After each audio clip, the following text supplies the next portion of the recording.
from Florida is recognized.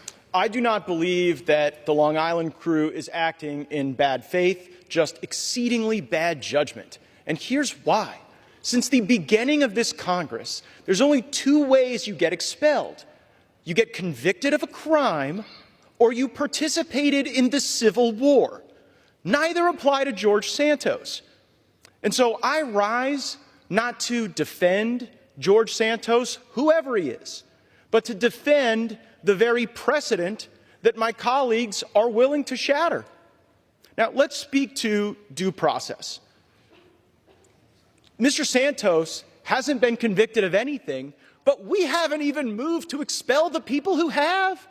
Mr. Bowman pled guilty to a misdemeanor for his little fire alarm stunt weeks ago. So, while the Ethics Committee is marching to throw George Santos out of Congress, they take no action as to someone who actually pled guilty to a crime?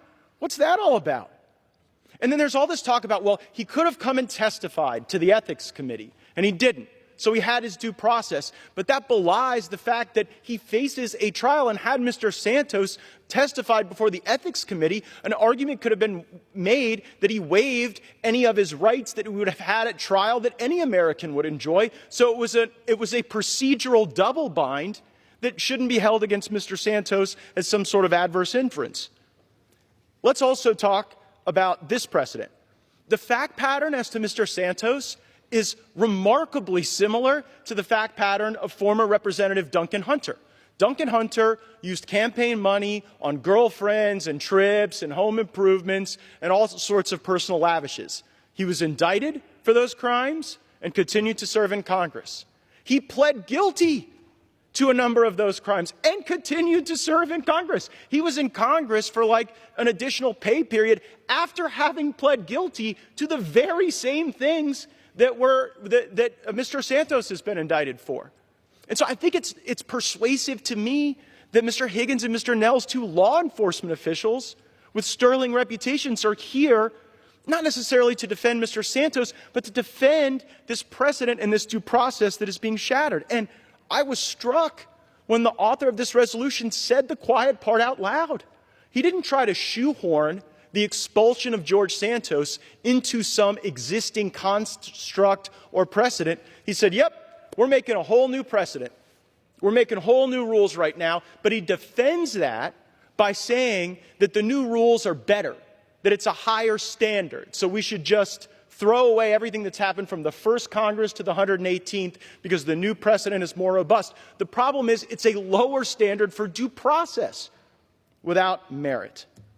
Mr. Speaker, whatever Mr. Santos did with Botox or OnlyFans is far less concerning to me than the indictment against Senator Memedez, who's holding gold bars inscribed with Arabic on them from Egypt while he is still getting classified briefings today. But he's not getting thrown out of the Senate. He's getting classified briefings under indictment for bribery. But what? Because Santos was buying Botox and OnlyFans, we got to throw him out? If George Santos is convicted, he ought to be expelled. But until then, it is an incredibly dangerous thing for people in Washington, D.C. to substitute their judgment for the judgment of voters. Winston Churchill said that, in a democracy, people get the government that they deserve. Well, the people of Mr. Santos's district elected him. And this is not some district in rural Mississippi with one newspaper. This is New York City. And George Santos rolls in there, wins, and you know what? It's between him and his voters, him and the justice system, and the fact that the Ethics Committee has done this incredible violation of precedent will do grave damage to this institution for many years to come, because now there is no requirement of any conviction. There is a departure from the precedent from the Duncan Hunter matter and many others, and I fear what that may indicate lies ahead for the future of due process in the House of Representatives. I yield back. Yep. Gentleman reserves. I yield.